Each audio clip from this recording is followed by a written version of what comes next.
Hello, you're welcome to World Digest. My name is Ifeanyi Okonkwo.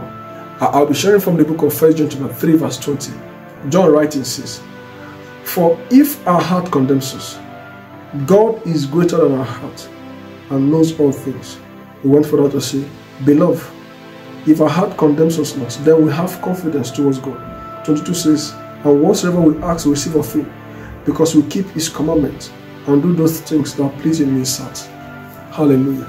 There are two basic ways in which our conscience relates to us. Here for heart is another word for conscience. He approves us of what we do when we do something right, and then He also condemns us. It happens to both believers and non-believers. So that's why when people talk, you see them say things like, "Don't you have human conscience?" Because it is believed that even those who are not born again are supposed to have conscience to know when they do something wrong. But as we journey in God, as we grow in the things of God, as we develop, over time, we find out that there's a lot of things that we do that may not look wrong to others. But our conscience, because it's been developed, helps us to now live a streamer life, different from how others live their life. But that happens to believers a lot as you grow and mature in the things of God. So John here was saying that if my heart condemns me, so there's a level of openness that is required for us to have in the place of prayer.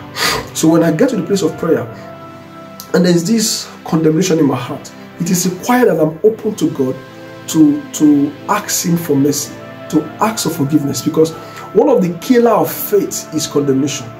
The moment you want to pray and that thing strikes you, the way you spoke to your wife was wrong. The way you shouted at your husband was not good. The way you looked at that lady was wrong. As He begins to point out those things to you, it's important to read those things from your heart by receiving forgiveness and say, "Father, forgive me." Because one of the killer of faith is condemnation. So when your heart condemns you about something, the Bible says God knows about it already. So the issue of conscience is something that we have to take very, very seriously. We see Paul talking in the book of Acts chapter 24, he said, "Herein do I exercise my conscience, do I exercise myself to have a conscience void of offense." Acts chapter 24 verse 16. Void of offense towards God and towards man. Hallelujah. "Hereby do I exercise myself, my heart, to have a conscience void of offense."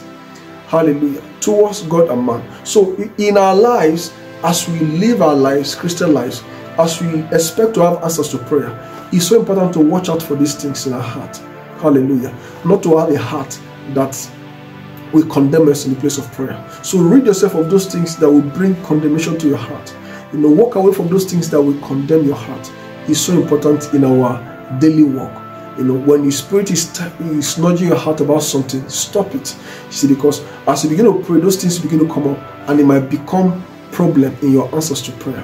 Because one of the greatest hindrance to answers to prayer is condemnation. Once your heart condemns you, once that thing comes to your heart, it is a killer of faith, and it affects your faith towards God. And this is how far I want to go in this video. Until I see you in my next video, thank you so very much, and God bless you. Shalom.